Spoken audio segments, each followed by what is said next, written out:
The ultimatum. The curved walls of the Galactic Assembly chamber stretched upward like the inside of a massive sphere. Marcus Chin walked slowly across the polished stone floor, his boots making soft echoes that seemed too loud in the vast space.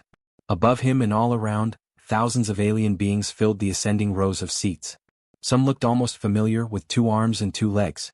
Others were so strange that Marcus still struggled to understand how they perceived the world.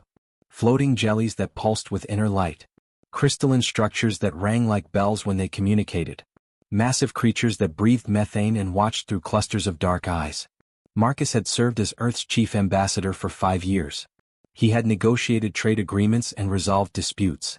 He had shared meals with beings whose food would kill a human and learned to read emotions in faces that had no expressions he recognized. But today felt different. The air itself seemed heavy with something unspoken. When he had entered the chamber, the usual buzz of conversation had died away. Delegates who normally greeted him with courtesy had turned away or stared with what might have been pity.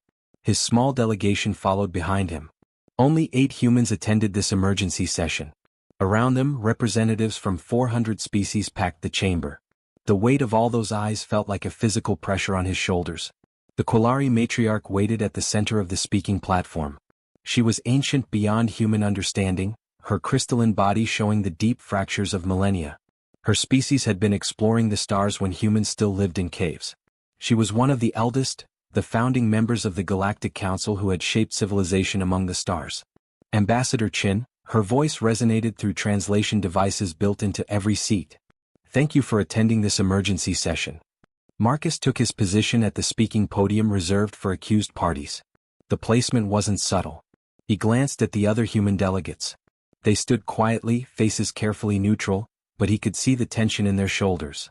The Council of Elders has reviewed the actions of humanity over the past decade, the matriarch continued. What we have discovered troubles us greatly. A holographic display materialized in the center of the chamber. It showed a human medical ship landing on a planet Marcus recognized. Talvex Prime. The images showed human doctors working with the local population, teaching them about disease prevention and modern medicine. Here we see humans interfering with a developing civilization, announced a Vorith delegate. His insectoid body clicked and chittered as he spoke. The Talvexians were progressing naturally. Human intervention has disrupted their cultural evolution. Marcus felt anger rising in his chest but kept his voice level. We were invited by their government. A plague was killing millions. We had the medicine to help. That is precisely the problem, the matriarch said. Her tone wasn't cruel, but it carried the weight of absolute certainty. Young species must face their own challenges. It is how they grow strong. By helping them, you rob them of essential development. More holograms appeared. Human engineers helping a struggling colony repair their failing infrastructure. Human teachers sharing agricultural techniques with a world facing famine. Human peacekeepers training local forces to defend against pirates. Each image was presented as evidence of human crimes. A Xylothian representative rose from his seat, his serpentine body coiling. Humanity advances too quickly. You have only been in space for 2 centuries, yet you act as though you are equals to species who have traveled the stars for 10,000 years. We have always shared freely with you, added a Quillari elder. We gave you fusion technology. We showed you the hyperspace lanes. We welcomed you into galactic society. This is how you repay our generosity? By ignoring the protocols that maintain order. Marcus listened as speaker after speaker condemned humanity. They called humans arrogant, reckless, dangerous. They spoke of humanity's refusal to accept guidance from their betters. They mentioned the human colony ships that had ventured beyond approved exploration zones. They criticized human trade deals with species the Council had declared off-limits. The session continued for hours. Marcus stood silently as the accusations piled up. Some of the charges were true. Humans had broken rules that seemed designed to keep them confined and controlled. Other accusations were distorted or false, but the Council wasn't interested in his rebuttals. Finally, the matriarch raised one crystalline limb for silence. The Council has deliberated. We have reached a decision regarding humanity's future. A new hologram appeared, displaying a long document written in the formal language of galactic law. Marcus read it quickly, his heart sinking with each line. These are the terms humanity must accept, the matriarch announced. First, all human exploration beyond designated zones must cease immediately. Your colony ships will return to Earth or the 3 approved colonial worlds. Marcus felt the other humans behind him tense. There were 12 human colonies scattered across space. Most were beyond the approved zones, built by pioneers who had risked everything for a new life among the stars. Second, all human trade with the following species is hereby forbidden. A list of 47 civilizations appeared. Marcus recognized many of them. These were the younger species, the ones humanity had connected with most strongly. Third, humans will cease all technology sharing without explicit council approval. This includes medical knowledge, agricultural techniques, and defensive systems. The matriarch continued reading. With each new term, the picture became clearer. The council wasn't just limiting humanity. They were caging it. Eighth, humanity will accept the permanent classification as a supervised species. Council observers will be stationed on every human world to ensure compliance with galactic law. Ninth, humans will pay reparations to the Council for the damage caused by your unauthorized activities. The amount will be determined by Council assessors. Finally, humanity will acknowledge the authority of the Council of Elders in all matters relating to galactic civilization. No human ship will leave your designated space without Council permission. The chamber erupted in sounds of approval. Beings made noises of satisfaction in 1,000 different ways. Some clapped with multiple limbs. Others released chemical signals or flashed bioluminescent displays. The message was clear. The Council had put the upstart humans in their place. Marcus stared at the terms floating before him. These weren't conditions for partnership. They were terms of surrender. Humanity would become a client species, forever dependent on Council approval for every action beyond their own atmosphere. He looked up at the matriarch. Her ancient face was impossible to read, but he thought he saw something there. Not cruelty. Not even anger. Just absolute certainty that this was the right course of action. You have 48 standard hours to deliver these terms to your government, the matriarch said. When you return, we expect humanity's complete acceptance of Council authority. And if we refuse? Marcus asked quietly. The chamber fell silent. The question seemed to shock the assembled delegates. Refuse? Why would anyone refuse? A Chromith general stood up, his armored body gleaming under the chamber lights. Then humanity will face the consequences. 400 species stand united in this council. Your small fleet and primitive weapons cannot stand against us. Accept these terms or be crushed. Other delegates added their voices. Some spoke with regret as though they were sorry it had come to this. Others seemed eager at the prospect of teaching humanity a lesson. But the message was unanimous. Submit or be destroyed. The matriarch struck her staff against the floor, creating a sound like breaking glass. This session is concluded. Ambassador Chin, you have your instructions. We expect your compliance. The delegates began filing out, many of them talking excitedly among themselves. Marcus heard fragments of conversation. They were already discussing how to divide up human territory, planning which council species would benefit most from humanity's submission. Marcus gathered his small delegation. Their faces showed shock and anger. Jennifer Park, the trade negotiator, looked like she might cry. David Okonkwo, the military liaison, had his jaw clenched so tight Marcus worried he might break his teeth. Let's go, Marcus said quietly. We need to get back to Earth. As they walked toward the exit, a small group approached them. The Talvexian ambassador, her skin bearing the faint scars of the plague that had nearly destroyed her people. Behind her stood representatives from several other younger species. Ambassador Chin, she said softly, glancing around to make sure no council elders were watching. My people remember what yours did for us. This decision today is not justice. It is fear. Marcus nodded slowly. Thank you.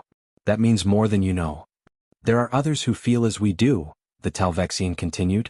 Species who believe humanity's way of sharing and helping is better than the Council's way of controlling and restricting.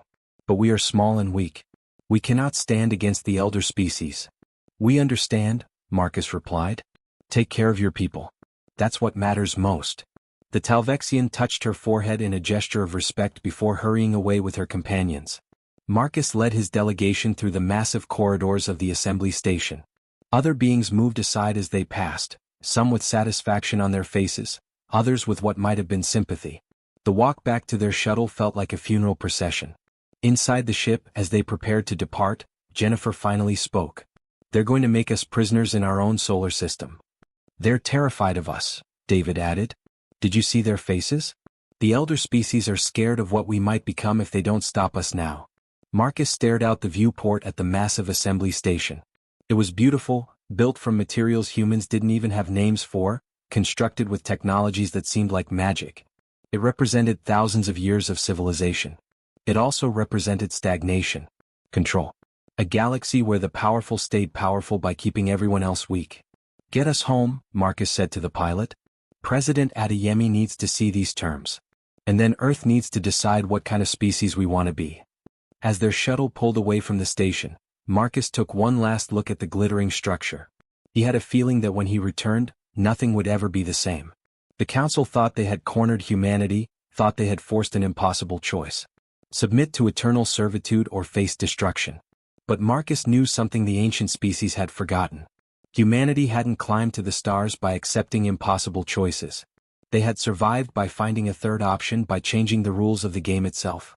The Council had given humanity 48 hours to decide their future.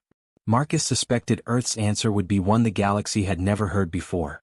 The Walk of Defiance. The Galactic Assembly chamber had never held so many beings. Every seat was filled, and thousands more watched through holographic links that connected across light years. Word had spread throughout the galaxy that humanity would deliver its answer today. The elder species expected a spectacle, the formal submission of an upstart race that had learned its place in the cosmic order. Marcus Chin walked down the central aisle toward the speaking platform. This time he wasn't alone.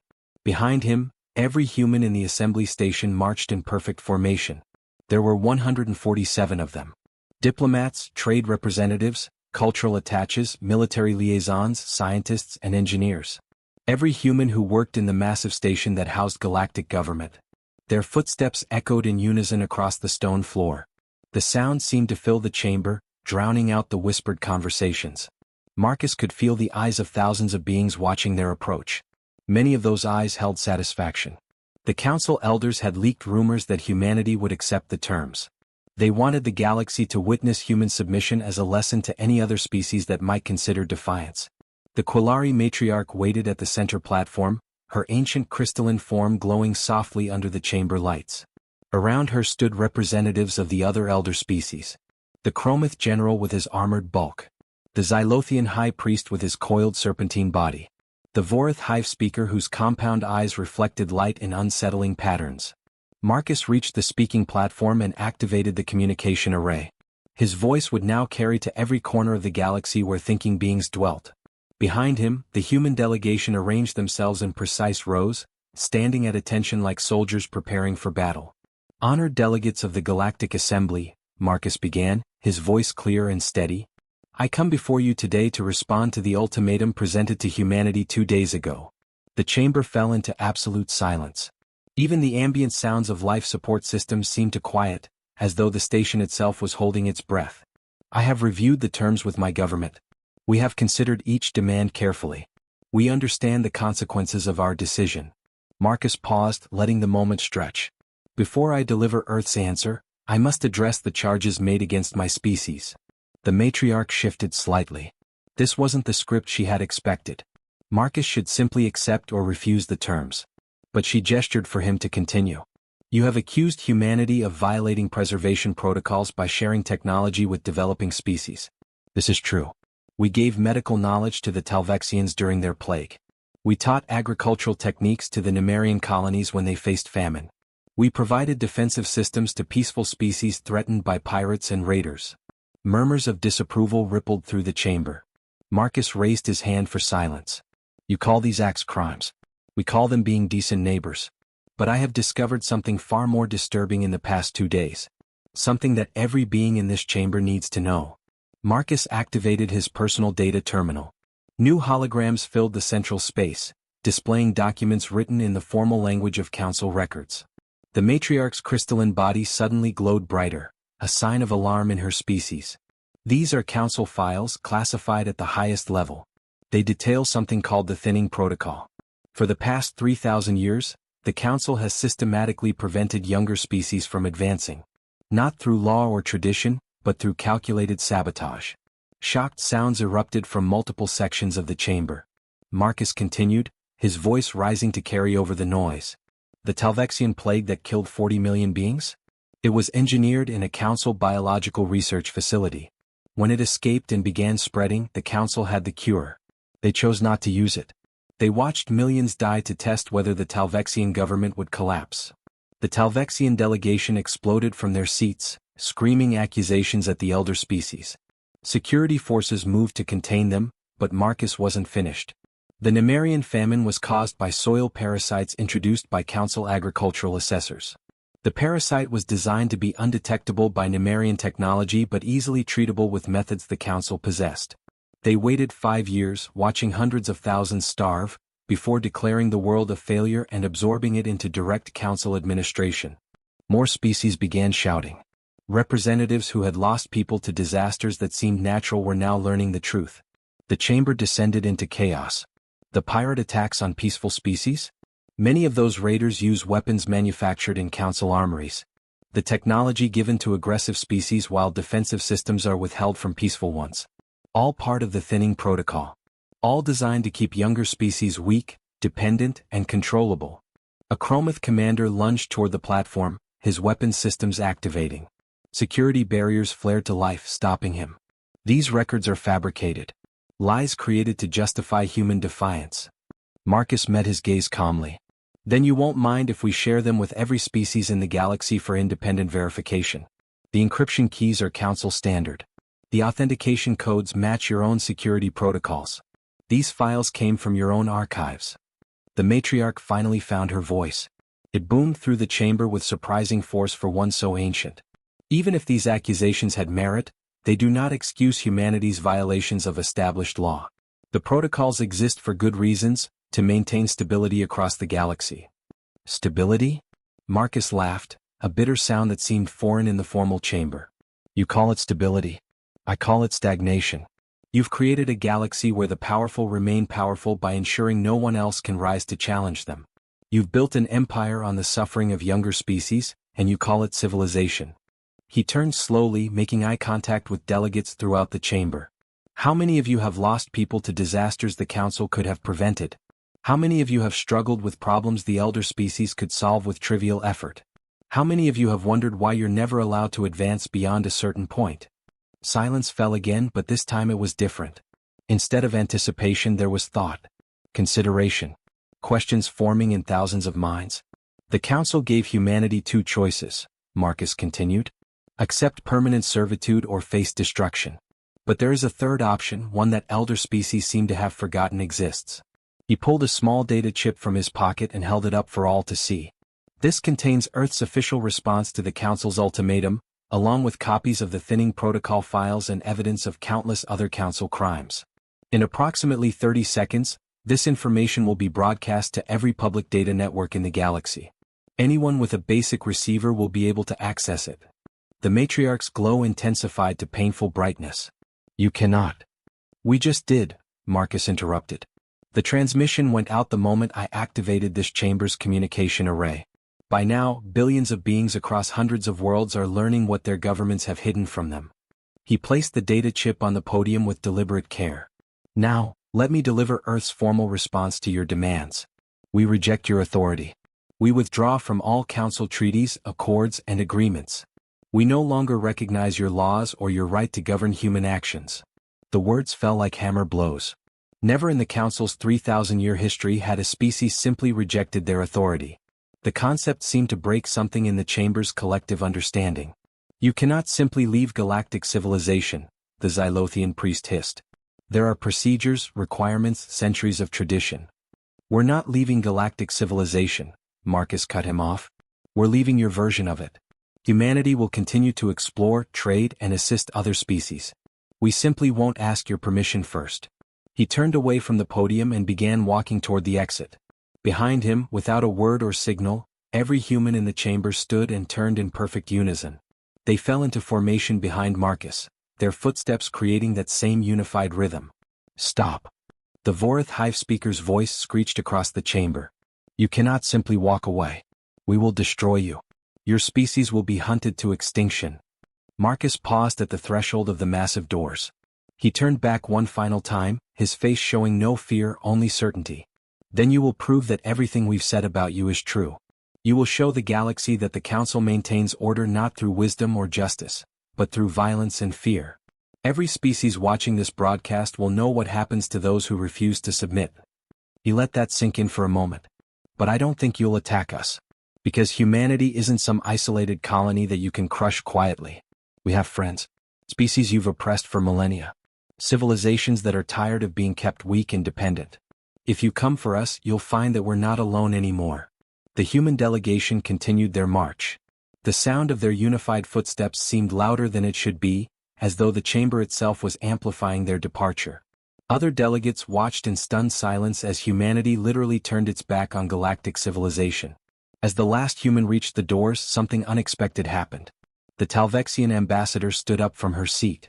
She looked terrified, her skin flushing with colors that indicated extreme stress in her species. But she stood anyway. The Talvexian Republic withdraws from the Galactic Council, she announced, her voice shaking but clear. We will not stand with those who engineered the plague that killed our children. She walked down from her section and joined the human procession. Behind her, the rest of her delegation followed. The chamber erupted in chaos. The Chromith general roared orders for security to seal the exits. The matriarch demanded silence, her crystalline voice cracking with strain. But more species were standing now. The Nemerian delegates rose as one, their faces set with determination. We withdraw as well. The council let our people starve when they could have saved them. A small, mouse-like species that Marcus barely knew stood up, their translator struggling with their rapid speech. The Pixith Collective withdraws. We have been denied advancement for 800 years while the council claimed we weren't ready. We're ready now. One by one, species stood and declared their independence. Some had been helped by humans. Others had simply grown tired of waiting for permission to determine their own futures. The trickle became a flood as younger species realized they didn't have to accept the council's authority anymore. The human delegation had stopped at the doors, watching in amazement as dozens of alien beings walked down from their sections to join them. Marcus felt something he hadn't expected. Hope. Not just for humanity but for all of them. The elder species still commanded vast power. They had technologies and resources that younger civilizations couldn't match. But they had made a critical error. They had convinced themselves that their authority was absolute, that no one would dare challenge them. Humanity had dared. And in doing so, they had shown the galaxy that the Emperor had no clothes. The Council's power wasn't mystical or inevitable. It was maintained through fear and carefully controlled information. Once that control broke, once species realized they could say no, the entire structure began to crumble. Marcus looked at the growing crowd of beings behind him. Humans and aliens, dozens of species that had never worked together before, united by a simple desire for freedom and dignity. Let's go home, he said quietly. All of us. The massive doors opened and the exodus began. Hundreds of beings walking away from the chamber where their fates had been decided for them for so long. Walking toward an uncertain future but walking together. Behind them, the council chamber descended into panicked arguments. The elder species shouted at each other, blaming one another for this disaster. The matriarch stood silent at the center platform, her ancient mind struggling to process what had just happened. The galaxy had indeed watched in horror as humans marched out of the assembly. But the horror wasn't about humanity's defiance. It was about the realization that everything they had believed about the council, about galactic order, about the way things had to be, was a lie. And once you know something is a lie, you can never quite believe it again.